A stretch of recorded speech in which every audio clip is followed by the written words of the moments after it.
Hello friends, good morning. কেমন আছো সবাই? আশা করছি সবাই খুব ভালো আছো, আর আমরাও ভালো আছি। আমি মুনমুন ফিরে এলাম আজকের আরও একটি নতুন ব্লগ নিয়ে।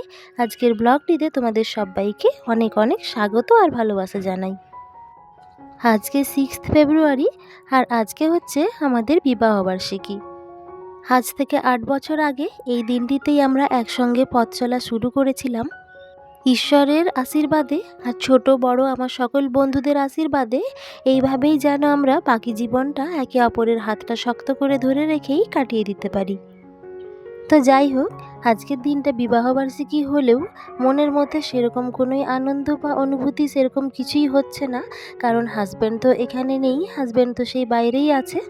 আসলে আমার হাজব্যান্ডের রবিবার দিন ছুটি থাকে, আর রবিবার দিনই উনি বাড়িতে থাকেন। এছাড়া অন্য দিনগুলোতেই, সে অ্যানিভার্সারি হোক বা জন্মদিন হোক, ওই দিনগুলোতে ওনাকে পাশে পাওয়া যায় না।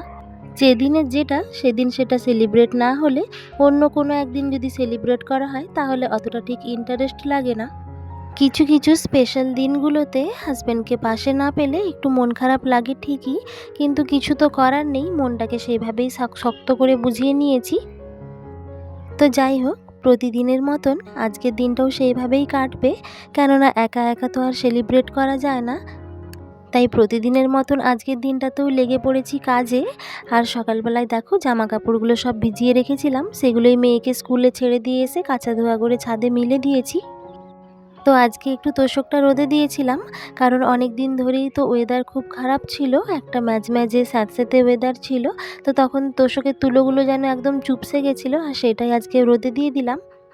তো এখন একটু সিঁড়িগুলো ঝাড় দিয়ে নিচ্ছি, প্রচণ্ড ধুলো আর নোংরা হয়েছিল।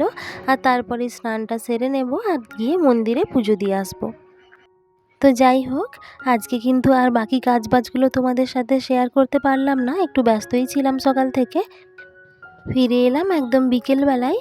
আর এই যে এই পলাটা আমার ননদ আমাকে গিফট করেছে, সিটি গোল্ডের পলা, কিন্তু দেখতে বেশ ভালোই লাগছে, একদম সোনারই মতন। আর কি বলো তো, গিফট কম দামি হোক বা দামি, সেটা কোনো ব্যাপার নয়। আসলে ভালোবেসে যদি কেউ কিছু গিফট করে, একটা যদি 5 টাকার নেল পালিশও গিফট করে, সেটা কিন্তু অনেক বড় পাওনা। আর এই যে এই কুর্তিগুলো আমার হাজব্যান্ড আমাকে অ্যাডভান্স গিফট করে দিয়েছিল। একটা কটনের কুর্তি নিয়েছি, আর এটা হচ্ছে নায়রা কুর্তি। এটা কিন্তু রেয়ন কাপড়ের, দেখে তো বেশ ভালোই লাগলো, তাই নিয়ে নিলাম।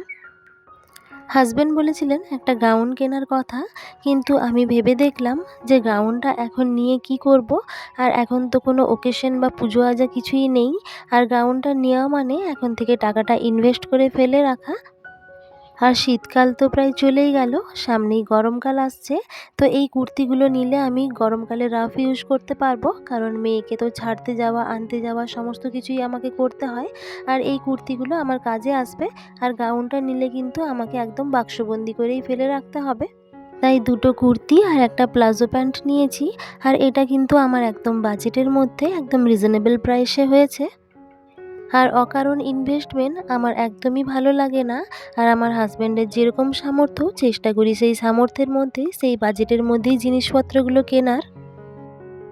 তো চলো তাহলে আজকে তোমাদেরকে আমাদের বিয়ের অ্যালবামটা দেখাই। আসলে অ্যালবামটা অনেকটাই বড়, আর দুটো পেজ যখন দেখানো হচ্ছে তখন ক্যামেরায় ঠিক আসছে না, তাই তোমাদেরকে একটা পেজ করেই দেখাচ্ছি।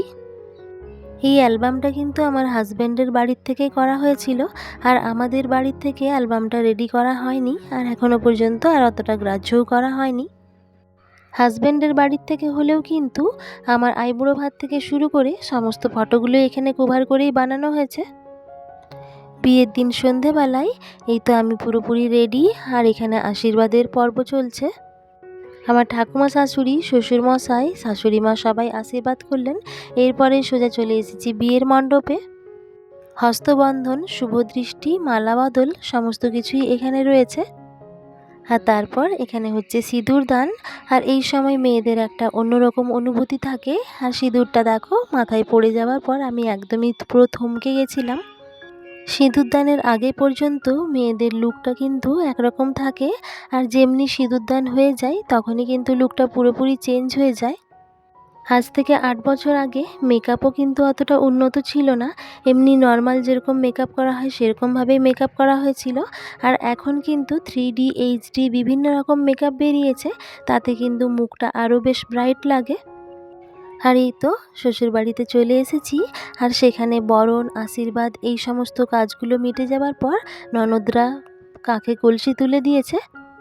আর এই যে ইনি হলেন আমার ঠাকুমা শাশুড়ি। এখনও পর্যন্ত অনেকটাই স্ট্রং। আমার তো আগের অনেকগুলো ভ্লগেই ঠাকুমাকে দেখিয়েছি। চলে এলাম একদম রিসেপশনের দিন, আর এইটা হচ্ছে রিসেপশন লুক। এখনকার দিনে কিন্তু রিসেপশনে এরকম হিজিবিজি কেউ সাজে না, যেমন ফুলের মালা নিয়ে বা চুল টুল বেঁধে মাথায় ফুলের মুকুট পরে। এখন রিসেপশনের দিনের সাজটা একদমই সিম্পল হয়ে গেছে। যতই দিন যাচ্ছে সমস্ত কিছুই চেঞ্জ হয়ে যাচ্ছে, যুগের সাথে তাল মিলিয়ে সেগুলো বেশ আরও উন্নতই হচ্ছে, আর সেগুলো বেশ ভালোও লাগছে। এইগুলো তো একটা স্মৃতি, আর এগুলো যখনই দেখি আমার মনের মধ্যে সমস্ত পুরনো স্মৃতিগুলো যেন আবার নতুন করে জেগে ওঠে। বন্ধুরা, আজকের ভিডিওটা যদি তোমাদের ভালো লেগে থাকে তাহলে প্লিজ একটা লাইক আর কমেন্ট করতে ভুলো না। আর যদি এরকম আরও নতুন নতুন ভিডিও দেখতে চাও, চাইলে চ্যানেলটা সাবস্ক্রাইব করে আমার এই ছোট্ট পরিবারের পাশে থাকতে পারো। তো যাই হোক, এতক্ষণ তো তোমাদেরকে সামনের দিকের পেজগুলো দেখাচ্ছিলাম, আর তার পাশের পেজগুলো দেখাতে পারিনি। আর এখন অ্যালবামের পেছনের পেজগুলোই তোমাদের সাথে শেয়ার করছি। তোমরা কিন্তু অবশ্যই জানিও আজকের ভিডিওটা কেমন হয়েছে, বা আমাদের বিয়ের অ্যালবামটা তোমাদের কেমন লাগলো। আমাদের বিয়েতে ছোটোর থেকে বড় যারাই উপস্থিত ছিলেন প্রত্যেকেরই ফটো কিন্তু ক্যামেরাবন্দি করে রাখা হয়েছে।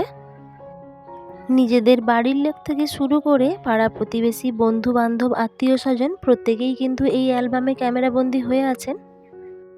তো চলো বন্ধুরা, আজকের মতন ভিডিওটা এই পর্যন্তই রাখছি। দেখা হবে আরও একটি নতুন ব্লগের সাথে। ততক্ষণ সবাই ভালো থেকো, সুস্থ থেকো। টাটা।